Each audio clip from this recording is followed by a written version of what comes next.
बिहार में बिहार विधानसभा 2025 के प्रथम चरण का चुनाव 6 नवंबर को होना है।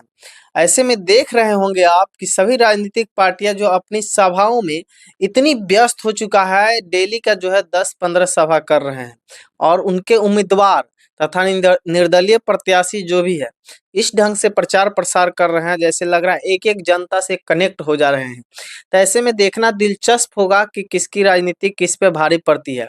इसी क्रम में जो है मेरे घर पे जो है 6 चुनावी पर्चा आया है। इस 6 चुनावी पर्चा इसलिए आया है क्योंकि मेरे घर में 6 वोटर है। और ये देखिएगा अभी कि सभी राजनीतिक पार्टी तथा उनके उम्मीदवार जो है इस चीज में बहुत ज्यादा व्यस्त है और बहुत ज्यादा दिलचस्पी दिखाते हुए लोग क्या करते हैं, उनके अधिकारी भी, कि घर घर तक ये पर्चा पहुंचा देते हैं और तथा उनसे उम्मीद लगाते हैं कि हमें ही वोट करेंगे और अपील भी करते हैं। एक एक व्यक्ति से मिलकर हर एक प्रत्याशी जो है अपना अपना वोट मांग रहे हैं और वोट मांग करके बड़े बड़े वादे कर रहे हैं। लेकिन आप देखेंगे कि चुनाव के बाद जितने भी पार्टी है तथा उनके उम्मीदवार, चाहे वह निर्दलीय हो या चाहे किसी पार्टी से भी हो, उन वो जो है चुनाव के बाद एकाएक गायब हो जाते हैं। तो ऐसा क्यों होता है? चुनाव में क्या ऐसा कारण है जिससे वो हर एक व्यक्ति से कनेक्ट हो जाते हैं?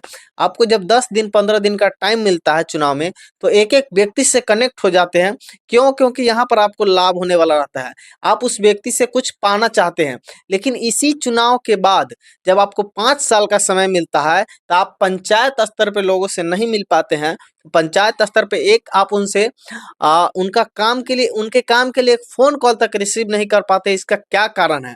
तो आप लोग ऐसे व्यक्ति का चुनाव जरूर कीजिएगा जो आपका 5 साल में जिस तरह से अभी एक एक व्यक्ति से कनेक्ट हो रहा है, एक एक व्यक्ति से कनेक्ट हो या ना हो, लेकिन आपके काम के लिए वो हमेशा तत्पर रहे, उन्हीं को चुनिएगा। बाकी पार्टी, जाति, धर्म इस सब से जब तक आप नहीं उठिएगा तब तक आपके क्षेत्र की हालात वही रहेगी, आपके घर की हालात वही रहेगी। ना शिक्षा व्यवस्था सुधरेगा, ना स्वास्थ्य व्यवस्था सुधरेगा। जाति, आवासीय और राशन कार्ड बनवाने के लिए आपको जितना भटकना पड़ता है, अभी देखिएगा तो घर घर पर्चा पहुंचा दिया जाता है। तो बताइए, अगर व्यक्ति का जिससे ज्यादा काम होने वाला है, जिस समय में काम रहता है उस समय अगर 15 दिन आप ब्लॉक में भी दौड़ते हैं तो आपका काम फ्री में नहीं होगा। अगर आप उसके खिलाफ एक आवाज उठा दीजिएगा तो वही राजनेता आपको गलियाएगा कि ये काम जो है फ्री में कैसे कर देगा कोई, अगर फ्री में हो रहा है तुम्हारा तो करवा लो।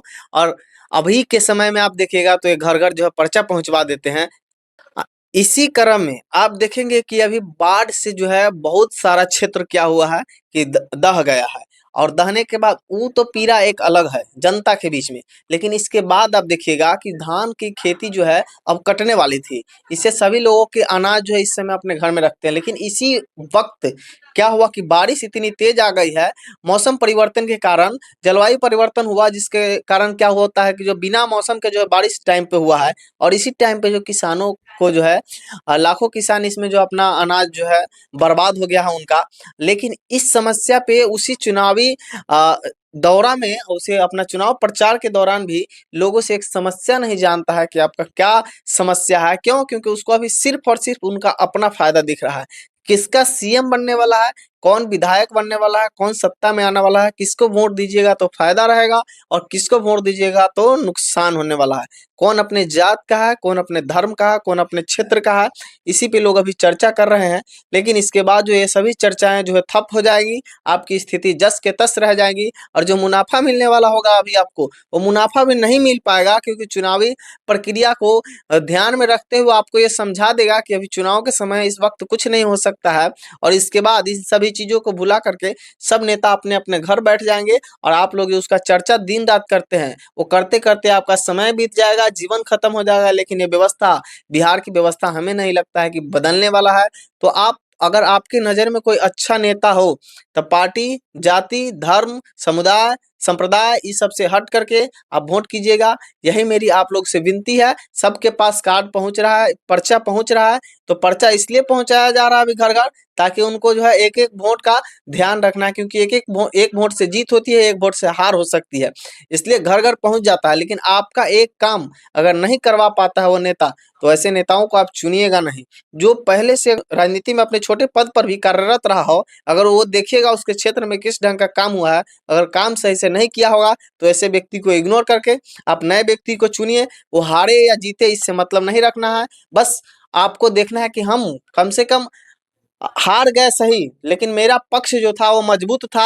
हम किसी के दबाव में आकर के किसी जाति के जातीय भेदभाव के कारण, सांप्रदायिक भेदभाव के कारण वोट नहीं किए हैं। आपकी मानसिक स्थिति मजबूत होनी चाहिए, आपकी सोच जो है वो अलग होनी चाहिए, आपका विचारधारा जो है अलग होना चाहिए। अगर सारे लोग एक दिशा में जा रहे हैं तो ये सही नहीं है कि सही रास्ते पर ही जा रहा है। आपका अकेला जाना भी ये दर्शाता है कि आप में वो क्षमता है, आप में वो लड़ने की ताकत है, आपको विरोध करने का आपके पास क्षमता है, आप स्वतंत्र देश के स्वतंत्र नागरिक है। तो आप अपना विचार, अपना विमर्श, बट आपकी सोच अगर आपकी समझ ये बताएगी कि आप अच्छे व्यक्ति का चुनाव कर रहे हैं, भले वो जीते या ना जीते, ये अलग बात है।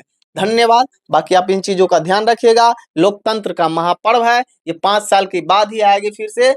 तो आप लोग अच्छे कैंडिडेट को वोट करें और अच्छा चुनाव जरूर करें।